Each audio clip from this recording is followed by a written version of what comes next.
आपण सर्वांनी हिंदू पौराणिक कथांमध्ये समुद्रमंथनाची कथा ऐकली आहे. या कथेत असे सांगितले आहे की एकदा देव आणि दानवांनी मिळून मंदरांचल पर्वत आणि वासुकी नागाच्या मदतीने समुद्रमंथन केले. समुद्राच्या तळाशी असलेल्या सर्वात मौल्यवान वस्तू मिळवणे हा या समुद्रमंथनाचा उद्देश होता. पौराणिक कथेनुसार समुद्रमंथनातून 14 मौल्यवान रत्ने बाहेर आली. त्यापैकी एक ऐरावत हत्ती होता. इतर गोष्टींप्रमाणेच ऐरावत हत्ती मिळवण्याच्या शर्यतीत देव आणि दानवांमध्ये खूप संघर्ष झाला आणि शेवटी हा हत्ती देवराज इंद्राला मिळाला. इरा म्हणजे पाणी, म्हणून पाण्यापासून जन्मलेल्या या पांढऱ्या हत्तीला ऐरावत असे म्हणतात. ऐरावताचे वर्णन इंद्राचे वाहन असे केले आहे. ऐरावतामध्ये अनेक आश्चर्यकारक गुण आणि वैशिष्ट्ये होती. त्याचा रंग चमकदार पांढरा होता आणि त्याला 4 दात होते. एका पौराणिक कथेनुसार एकेकाळी संपूर्ण जग दुष्काळाच्या समस्येने ग्रासले होते, ज्याचे कारण होते दुष्काळी राक्षस वृत्तासुराचा प्रकोप. मग इंद्र आणि ऐरावत हत्ती या भयंकर संकटातून जगाला वाचवण्यासाठी सज्ज झाले आणि इंद्राने वृत्तासुराचा भयंकर युद्धात पराभव केला. इकडे ऐरावत तळाशी पोचला आणि मग त्याने आपल्या खोडात पाणी भरून ढगांवर शिंपडले. तेव्हा इंद्राने दुष्काळग्रस्त भूमीवर पाण्याच्या ढगांचा वर्षाव केला आणि अशा प्रकारे पृथ्वीला दुष्काळाच्या प्रकोपापासून वाचवले. त्यामुळे ऐरावताला पावसानंतर दिसणाऱ्या शुभ्र ढगांचे प्रतीक म्हणूनही ओळखले जाते. ऐरावत हत्तीच्या गुणांची आणखी एक कथा आहे जी महाभारत काळाशी संबंधित आहे. या कथेनुसार एकदा वेदव्यास ऋषी हस्तिनापूरला आले.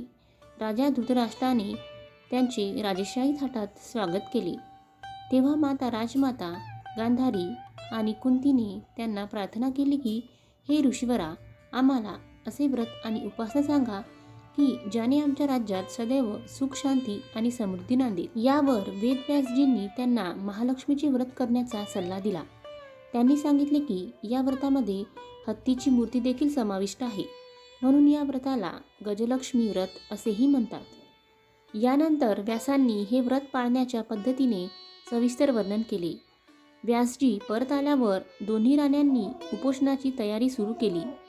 व्रताच्या दिवशी माता गांधारीच्या 100 पुत्रांनी मातीचा एक मोठा हत्ती बनवला. त्यामुळे शहरातील सर्व आदरणीय स्त्रिया या विशाल हत्तीची पूजा करण्यासाठी गांधारीच्या महलात गेल्या. अशा प्रकारे कुंतीच्या घरी पूजेसाठी कोणतीही स्त्री आली नाही, ज्यामुळे ती खूप निराश झाली. जेव्हा 5 पांडवांना त्यांच्या आईचे दुःखाचे कारण कळले, तेव्हा अर्जुन कुंतीला म्हणाला, माते, काळजी करू नकोस.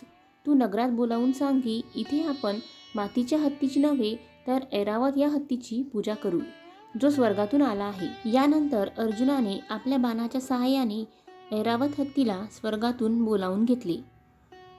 हे पाहून नगरवासियांनी सर्वत्र गोंधळ उडाला आणि कुंतीच्या महालात स्वर्गातून आलेल्या ऐरावत हत्तीची पूजा केली जाईल असे सांगत होते. ही बातमी गांधारीच्या वाड्यातही पोहोचली आणि तिथे जमलेल्या स्त्रिया आता पूजेसाठी कुंतीच्या महलाकडे कूच करू लागल्या. काही काळानंतर कुंतीचा संपूर्ण वाडा क्षमतेने भरून गेला आणि नंतर राज्याच्या पुजाऱ्याने पांढऱ्या ऐरावताच्या पाठीवर महालक्ष्मीची मूर्ती बसवली आणि वेदमंत्रांचा उच्चार करून तिची पूजा केली.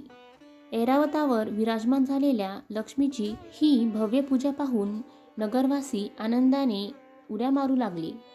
पूजेनंतर दुसऱ्या दिवशी सकाळी लक्ष्मीची मूर्ती पाण्यात विसर्जित करून ऐरावताला इंद्रलोकात परत पाठवण्यात आले.